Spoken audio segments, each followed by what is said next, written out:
You've got to understand the psychology behind power. There's much in life that is way beyond your control, but there's a margin that you can control. So you have to be mysterious. You have to withdraw. Talking less creates an aura of power. It makes you look larger than you actually are. If you want power in this world, you have to be strategic. You have to think like that. You have to think in terms of power.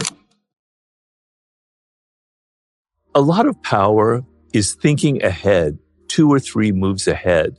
And in order to think several moves in advance, you know what your intentions are. You know where you're going to go in 6 months, right? And so you have to have a vision of where you're headed, but you have to keep everybody else in the dark so that they can't predict what's happening next. So part of concealing intentions, part of business, part of power is the ability to think strategically, to think in advance, to think several moves in advance. And that means having intentions, having moves that you've planned out, but you want to keep other people on their heels. They don't know where you're going to go next. When you make other people think about what's going on in your head, you're the one in control of the situation. Whereas if they know everything that you're thinking, everything that you're doing, then they have power. They have power over you. To sum it up, it's an aura of power. You know, business is very matter of fact, but it's also pure psychology, right? You've got to understand the psychology behind power. And I don't know what you're thinking right now, Mark. It's appearances, right? You could be wearing a mask. Down to the baseline of every human being, we're all actors. Some are good actors, some act more, some are bad actors. But I always tell people, if you look at children, 3 or 4 years old, or you remember your own childhood, you were constantly pretending, you were constantly acting to your parents. You would act like an angel to get something that you wanted. You'd act all sweet and innocent because you wanted some candy, you wanted some game. Being an actor is part of human nature. It's deeply, deeply ingrained in all of us because we're a social animal. If you went around just speaking everything that you thought, you would offend everyone around you, right? If you told somebody that their clothes are ugly, that they look fat, that their ideas are stupid, they're going to hate you. You're not going to get very far in life. So you learn at an early age to control what you say, to control who you are, to control what you do. So get over this notion that we can all just hang out and just be who we are. You're never being who you are. You're always acting to some degree. So power is about appearances. And there's weakness, things that show weakness. And in my book, The Laws of Human Nature, I talk about the kind of the weak body language, the weak signs that people can kind of feed off of you. They smell it. Then there are powerful things. And you want to create this aura of power, even though inside you might not feel so powerful or feel so comfortable or secure. But outwardly, you want to show this appearance that makes people think, wow, this guy, he's authority. I respect him. Talking less creates an aura of power. It makes you look larger than you actually are. It makes make people think he's mysterious. He or she's mysterious. When you talk a lot, I don't know if you've noticed this, but people who talk a lot, there's something insecure about them. If you can't control your own mouth, if you can't control that, then what can you control? You can't control your emotions. You can't control your behavior. It signals weakness and insecurity.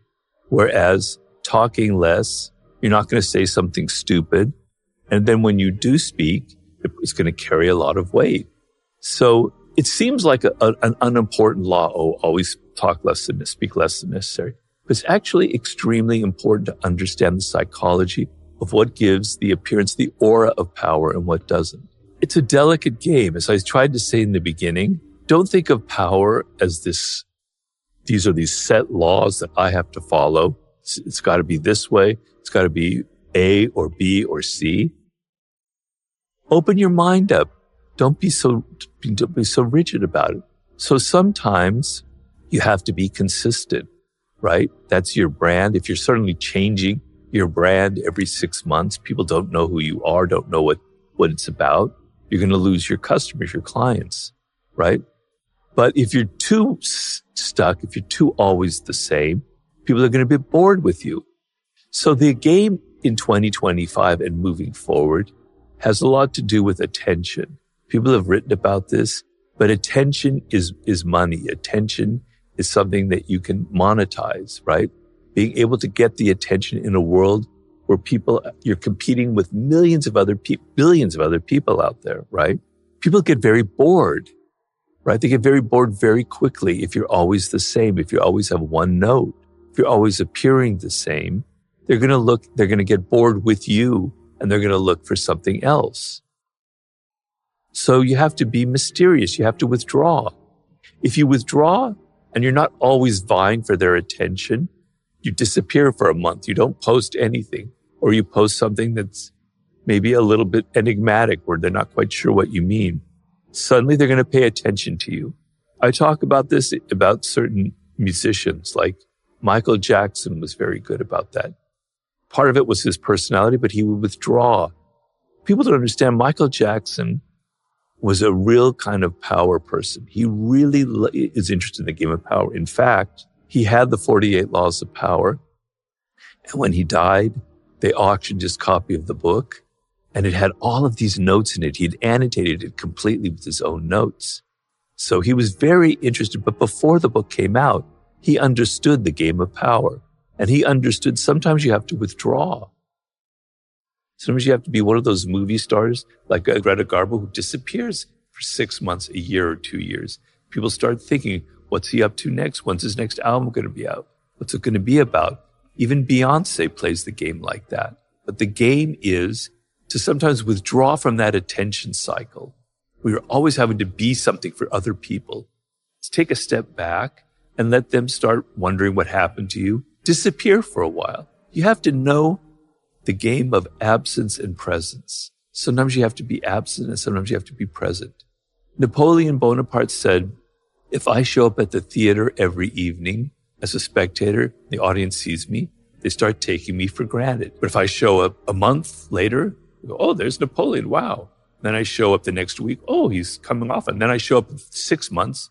They don't know when I'm going to show up next, so they're always having to think about him. So that's sort of the game a little bit, knowing how to, this dynamic between absence and presence. Well, people have this misconception of power. They think it has to do with, CEOs and presidents, and it's kind of ugly and dirty. I have a much different conception of it. It's something that has to do with your daily life. Now, I have the idea that much in our lives we cannot control. You can throw a number out, 95%. You can't control disease. You can't control the people that you meet. It's by chance that you met your wife and you fell in love and you ended up marrying her. You kind of fall into jobs. There's much in life that is way beyond your control, but there's a margin that you can control, right? And it's mostly about your relationships. It has to do with your children, your spouse, your partners, your colleagues at work, your bosses. And the feeling that you have no control over them, that they can do whatever they want, that you have an idea and you want to sell it to them, or you want somebody to stop their annoying behavior and you can't control them. They're completely oblivious. They won't listen to anything you say, is to me the worst feeling for a human being to have. We're animals that need that sense of I can influence my environment. I can influence the people around me. And the sense of helplessness is a very, very primal feeling.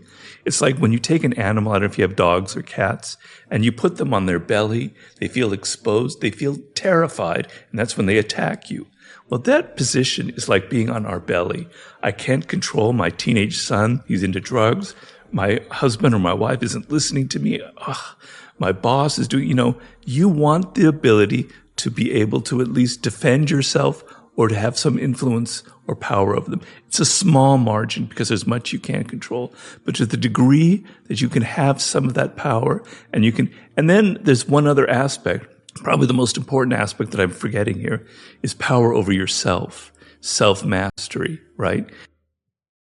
Because a lot of the problems that you have in life, you can't really control yourself.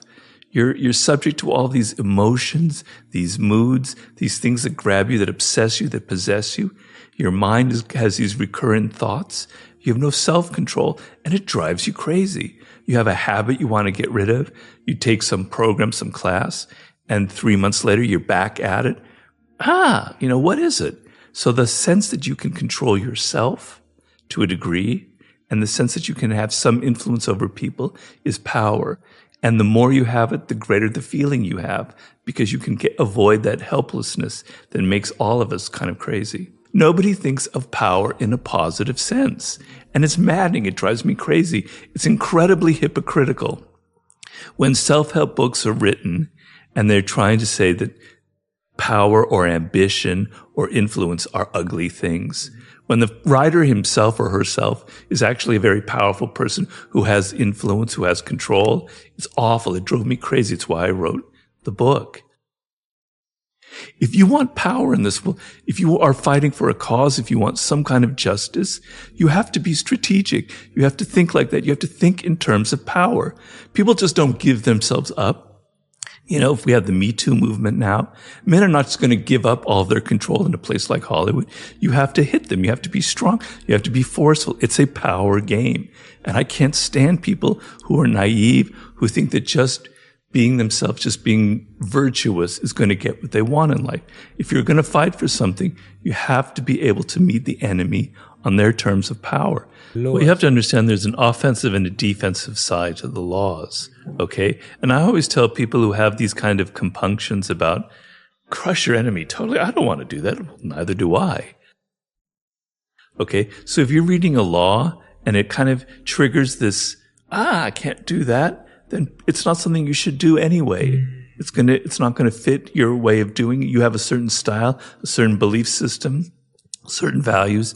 I'm not telling you to go outside your values, but look at that law, which is probably the ugliest in the whole book, crush your enemy totally, and understand that in the business world, that law prevails 95% of the time.